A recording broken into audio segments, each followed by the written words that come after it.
Welcome to Vibe. Earlier this month, I caught up with singer-songwriter Donna Blackwood, and we chatted about her career and where it all started. It's driving me insane. Visions of me leaving and being happy. I just don't understand what's required for you to see me. Looking forward to chatting to you about your career and where it all started. So I think the first question really is, where does this desire to perform come from? Well, I think I've always been a performer at heart. I've just not had the confidence for it, but I've just sung since I was little. I used to watch people in the church singing, but was afraid to go up there and join in with the choir. But yeah, I've been singing properly for the last few years. But then when I was 18, I did go karaoke and stuff and got my voice out there a little bit. And then I went back into a hole again and created a big old family and just probably made that as an excuse. However, deep down, I always had that passion and drive, but because that core belief wasn't there, I never really pursued it. But now, here I am. Can you tell us about your very first gig that you performed? Yeah, my very first gig was Whiskey Jar. It was just an open mic. Well, not just an open mic, it's the best open mic in Manchester. And yeah, that was pretty nerve-wracking. I watch it back now and I'm like, wow. When I get nervous, I sing really, really fast. And the vibrato goes really, really fast. So it was a good learning curve, but also I felt like I needed that affirmation back from the crowd, that feedback, that was amazing. Never really heard it. You hear it from your friends and your family. So yeah, I think those things give you a boost. And yeah, that performance went really well in the end. I enjoyed it.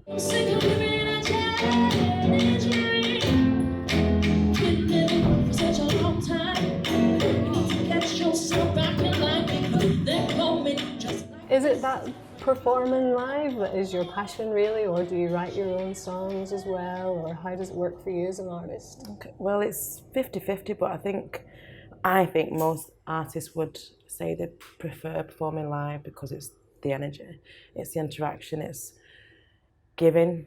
But yeah, I write a lot all the time, and I do like writing my own stuff. Again, that in itself is healing. Sometimes it can be really hard to write because you have to go to a certain place, like deep down inside, and you're not always ready to go to that place because you might have things to do. But yeah, once you do get into that place and you get it all out there and you can create something and send it to your producer and make something come to life, that's where I enjoy that part. But it's definitely a 50-50. Are there any role models that inspire you musically that you look up to? I think Alicia Keys, Whitney, Mariah, they're like the key ones to me. Jasmine Sullivan, when I came across her, I was just overwhelmed, this talent is unreal. Especially when I seen a video of her when she was 11, I was just definitely born to do that. Love Mary J. Mary J. Blige is just something else. Well, my numero uno has to be Michael Jackson, and we actually share the same birthday as well, so somewhere along that line we've got the same. But yeah, I love Gladys Knight. I love the Supremes. Yeah, there's quite a few. There's a big mixture. So you mentioned a lot of really strong female musicians there and really great role models. I just wonder whether you think of yourself as a role model for other musicians and creatives. Yeah, well, I'd like to think so, definitely. I like to push the positive, positive vibes out there and to believe in yourself. And with having 5 children and 3 of them girls, I've got to make sure that I am that role model. I can't put anything out there that I don't want them to, aspire to be also. So I'm very aware of that, fully aware of that. And yeah, I enjoy taking that role because there's a lot out there, and you need to know also there's different ways of being and being satisfied with that. It's not all about living that lifestyle or having to look a certain way or try and be that type of person. There's so many other avenues, and I can show you a few of those ways. You've raised a family, you're at a different stage in your life now, and do you think that means that you're really enjoying this opportunity and you really appreciate what's happening to you now when your career is starting to flourish? Yeah, most definitely. It feels like fulfillment. I thoroughly believe that not a single thing happens before its time. So with that in mind, no matter what happens and I think, oh, I didn't make that, or I didn't get past that hurdle when I wanted to, I know it's not that time. Doesn't mean you sit back and go, okay. No, you still move, but it's going to happen when it's going to happen, so you just push regardless. It's my philosophy. And now is Donna Blackwood's time. Yeah. And it really, really does feel right. I don't know if it's this year or if this era, but it's happening for a lot of people. Like, well, I can see around, and yeah, if it's your time, it's your time. You've released your first single, Where Are We? And can you tell us about how that came around? I released that in June last year, Where Are We? That song was produced by Jay Faith and his cousin Luke Nelson, who's obviously playing in the band as well. From so long ago, this love started to fade. And even though we can never ever be happy, there's so much. That was based on a freestyle. I was just listening to music and I wrote it down. Went to the studio, put a beat together, and yeah, we came up with Where Are We? It's not my most creative of works because, like I said, it was a freestyle. And when you do a freestyle, it's not all in depth and, you know, poetic and stuff like that. It's just what comes to your mind at the time. But it was nice and it went well. But that's like a little bit of a baby to me. But it doesn't really show off everything that I have or even the musical talent that we sat down and did, because it was quite, here we go, let's do it. So definitely for the next track, we've really put everything in it. So I think you're playing it down a little bit. I've heard the track and it's amazing. It sounds fantastic. we do love it, and there's actually there's a remix. There should be a remix coming for that soon as well, so that's exciting. And you've got a video for that single. Can you tell us the story behind the video? Yeah, well, the video was created by a guy called Josh Woods. It was one of the most fun times I've had, though. It was such fun. We managed to get a place in Wally Range. It was like an old church, but converted to apartments, penthouse. Wonderful place. And yeah, we filmed most of it there, and there was a moment where we decided to have a bath scene, and we couldn't figure out how. It was a massive place, and we could not figure out where the boiler system was, couldn't figure out how to put the heating on. So we filled it with cold water, and I was like, yeah, okay, I'll do that. So they waited outside the bathroom, and I jumped into this bath, and they can hear me wailing for like 30 seconds. And then they got in the bathroom, and then we did the scene, purple lights, it was wonderful. And when I got out that bath, I felt amazing. Can you tell us what your most favourite moment from your career so far has been? That has to be an evening with Donna Blackwood that I did back in November 2023. That was amazing. That show I put together because it was actually my birthday, 29th of August, Michael Jackson's birthday too. We went to the Hilton, me, my mum and my friend, and obviously it's a beautiful place. And then we came out, walked around the corner, we seen this place, and what is this place? So it looked a bit intriguing. So we walked in, we seen like a typewriter on the right, we seen like this cave type place with chairs. It was really authentic and proper our type of thing. And then my mum got to the end and she shouted me, and the way she shouted me was like, why are you saying my name like that? There's something behind it. So she said she'd come into this place and it was like a bit of a theatrical area, like a hall where they have shows, and I was just like, wow. I seen the mic on the stage. There was a guy up there, because it's like stairs like that. I said, can I just go? He's like, no, you can't touch anything. I said, but can I just stand there and take a picture, please? So I went over there and I just sang a few lines, and my friend recorded me, and I thought, right, you know what, this feels really, really good. So I then spoke with the manager, and he said the first date he had available was the 1st of November, which is my dad's birthday. So I was like, wow, this is definitely meant to be. It just all felt so right. So then I just took it upon myself to get a show together. I got Luke, got Jono, and yeah, and it was the most memorable because the people and the moments that was created, like, I'll never forget, no matter what, no matter how far I get or don't get, that will forever remain a special place in my heart. Honestly, like, I even made a video. I'm always making my own videos because it's only me doing it, and it takes a long time. But with this one, I made a video, and at the end, I put a little bit of somber piano music at the end. And it really brought a tear to my eye because it meant a lot. Like, we worked quite hard just to get that moment, and to be a singer all your life and to be able to perform in front of people that you care about, it was beautiful. And if you want to catch Donna live, give her a follow on Instagram at DM Blackwood. I also caught up with young Manchester actor Rico Marshall.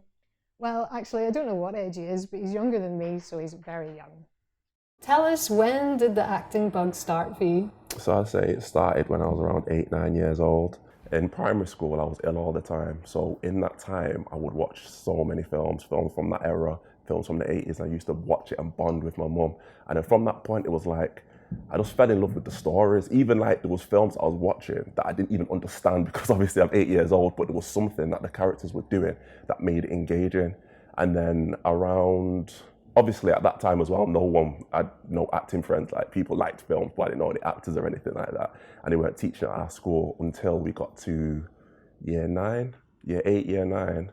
And that's when I started doing like the first like drama classes. And then from there, it was just like trying to get better and better and better, but more from enjoying it, more like expressing myself. Did a performance, which was absolutely dead, like completely dead. But there was a situation where I felt like alive on stage and I didn't care that it was dead. I just wanted to express myself. And then from there, I'd say that's where the book started. So a little nipper. What did your mum think when she saw you up on stage? She was like, "Why are you crazy?" Like, "Why are you crazy? What you doing?" And I was just like, it was mad because at that time as well, not to get like too personal, but my mum was going through stuff like mental health issues, and that was the only performance she'd seen me do up until like the stuff I did on screen. But even then, like obviously she was joking, but it was more like she didn't really understand it because she didn't really understand the theatre. It was just more films. But she was my best friend in it, so I was like, she's my G, man. She was there, understanding it and liking it. Amazing. So do you have any favourite performers or actors that inspire you? Yes, I've got 2. Marlon Brando, he is the guy. Marlon Brando is the guy. The second guy, it's joint one-on-one. It's Denzel Washington, Marlon Brando. Reasons being is Denzel's able to like captivate the audience and do so much without doing that much, if that makes sense. He does everything internally and he makes it look so easy that you just get lost in what he's doing. And Marlon Brando's, because he literally changed the whole game. Like he came in and he literally, like from the way he spoke, I mean, people call it method acting and stuff, but he's from that school of where they take a technique and you make it more modern. And I'd say those 2, definitely those 2. So you started Manchester Film and Music Workshop. Tell me how that's come about. So basically it came about when I had like a dry spot for the game, so to speak. As a creative, you get to a little spot where you feel like you lose the spark a little bit because the reality of it hits. And the reality hit when I realized that it's so clicky and it's kind of like who you know. And I'm not there to like, I don't want to cuss or anything. I don't want to downplay on that because that's a part of the game. But I also realized that there's so many people out there that don't understand that. So they come in there naive thinking, oh yeah, I've gone to drama school or I've gone to whatever. And they think, okay, right now I'm going to get a job. And it's really not like that. And I already knew that anyway. But like when I went to certain parties and I seen certain activities, I was like, oh, and it kind of made me fall out of love for a little bit. But I still wanted to give back and I still wanted to keep practicing and keep going on. So my friend Jay literally came up with the idea. Was like, what do you think about putting on workshops? Like you do the acting side, I do the music side. And that's where it came from. And then we got help getting the CIC funding. And then, yeah, like one thing led to the other. And then we ended up getting a space in Moss Side and then putting on these workshops. And then now it's like to a point where people are like asking Rico, I need help with this monologue, I need help with this character development and so on and so on. The stuff that I love doing anyway, to like picking apart characters, like understanding the backstory and stuff.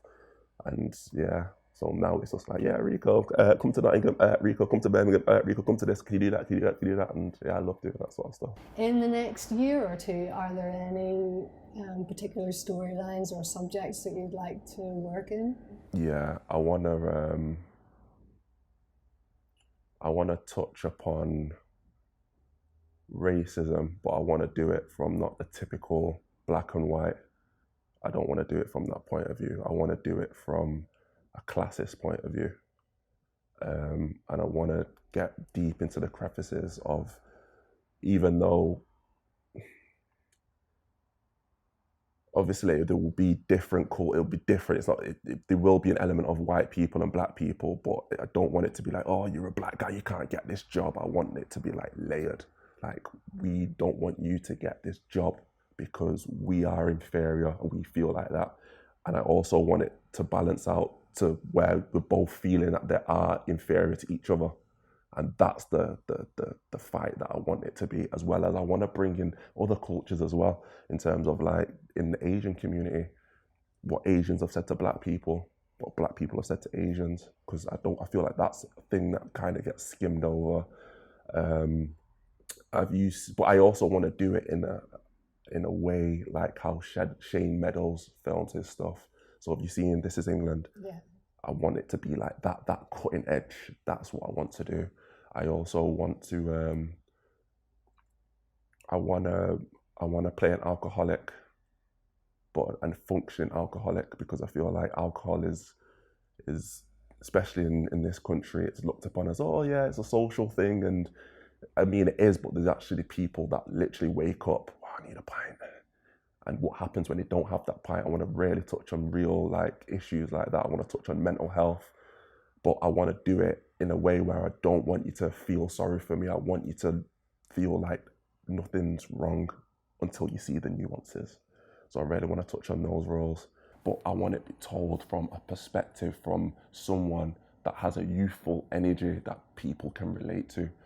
Not just one demographic. I want a young person. I want all types of young people to relate to it, because he speaks like us, or he dresses like us, or he may act like us, or say certain phrases like us, but it's not saying it from an ignorant point of view, and it's not even really saying it to milk off, like trying to be cool either. It's like, this is the situations that happen, and I want to be the voice for that, and I want to show it in an entertaining way as well. And I also want it to be like, okay, this is the person to portray it and give his heart for it, because that's what it's going to take. That's what's needed. Right, that sounds fantastic, and we'll all be watching your career closely. So if people want to get in touch with you, maybe to work with you, or just to follow what you're doing, what's the best way for them to do that?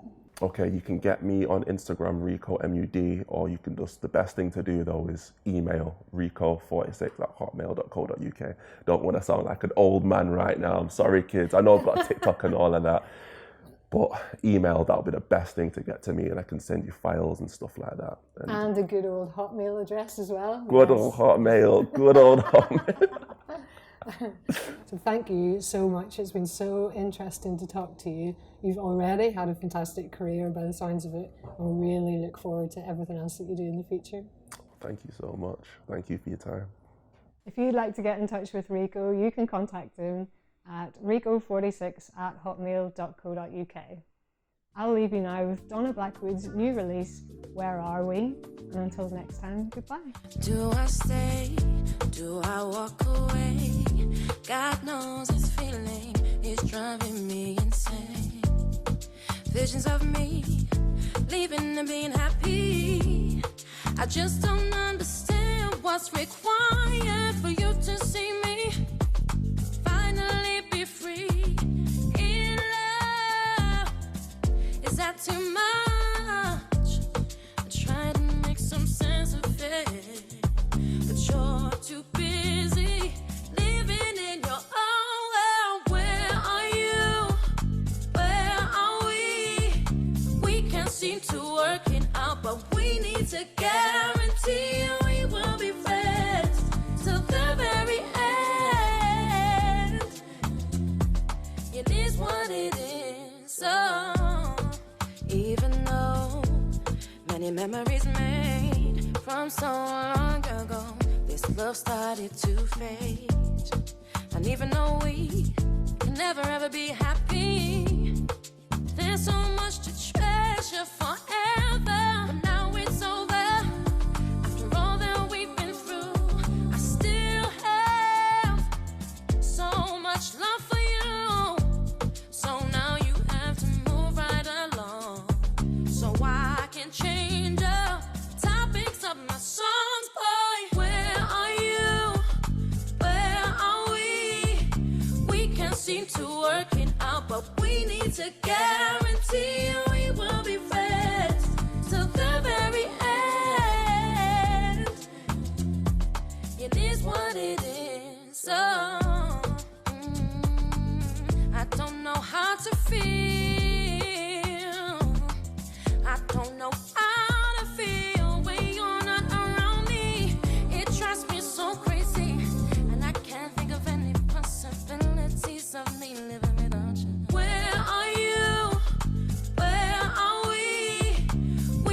seem to work it out, but we need to guarantee we will be friends till the very end. It is what it is. So where are you? Where are we? We can't seem to work it out, but we need to guarantee